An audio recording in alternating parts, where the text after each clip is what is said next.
Jimmy Spoon and the Pony Express by Kristina Gregory, Chapter 16, Christmas Eve, 1860. A cold wind blew across Ruby Valley. Weeds poking above the snow marked the sides of the trail. Frost stung Jimmy's cheeks, making him wish he could grow whiskers to keep his face warm. He wished he had the muskrat hat and the tall furry moccasins that his dear old mother had sewn for him.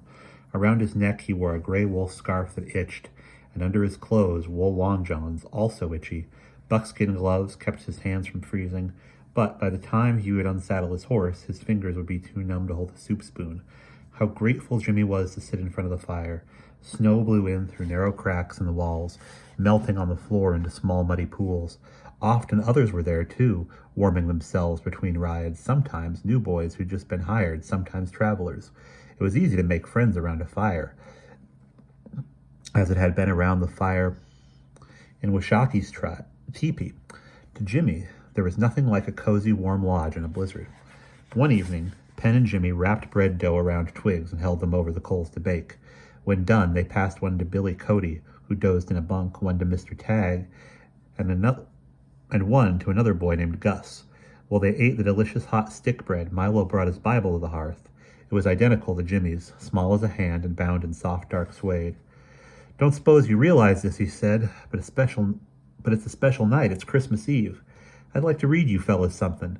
He and Mr. Tagg had still not taken a bath or washed their hair, but Jimmy didn't mind. They could cook, and they spoiled the boys as if they were grandsons. Milo sat on a three-legged stool, elbows on his knees. His voice was soothing as he read, first from the book of Luke, the story of the Christ child, the Messiah. Jimmy felt safe and warm. He wanted to sleep. Too soon, Mr. Tagg was shaking his shoulder. "You're up, Jim. Drink this cocoa. Hurry. It stopped snowing, but the wind's picking up." Jimmy didn't want to leave the warm cabin. For the first time since he took the job, he didn't care if mail took 10 days or 10 years. But he no longer cared about being a hero. It wasn't as much fun as he thought it would be. The more Jimmy thought about going out into the cold, the more unhappy he became. No wonder other boys had quit. Many hadn't been paid in months. There was never enough time to sleep or warm up or just lounge around the fire with friends. Mr. Majors had given them Bibles, but he'd forgotten they would need time to read them. Outlaws and Indians were a hazard, and so were some travelers. There were several instances where nervous immigrants fired shots at speeding ponies, mistaking them for Paiutes ponies. Another worry was riding at night. Jimmy didn't want to admit this to anyone, but being alone in the pitch dark scared him. When Milo saw Jimmy's sour face, he set the Bible down and grabbed his coat off a bunk. He opened the door for Jimmy, and together they stepped out into the cold, where their breath turned to frost. The black sky was alive with stars. They could hear the drumming of hooves of the westbound rider approaching fast. As a grandfather might do, Milo checked Jimmy's scarf to make sure it covered his throat and neck, then gave his shoulders a quick hug.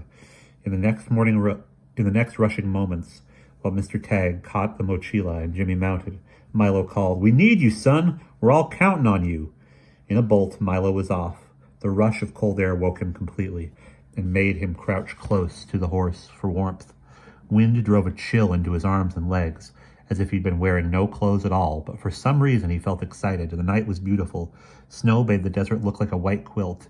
In the pale darkness, the trail resembled a long, narrow seam running between the quilt's downy folds. Jimmy suddenly felt privileged to be out in the cold, riding a horse under stars so brilliant he wanted to shout to their creator with joy. The things he'd been upset about earlier now seemed small. Folks were counting on him. It was Christmas Eve, and he had a job to do. And that is the end of Chapter 16.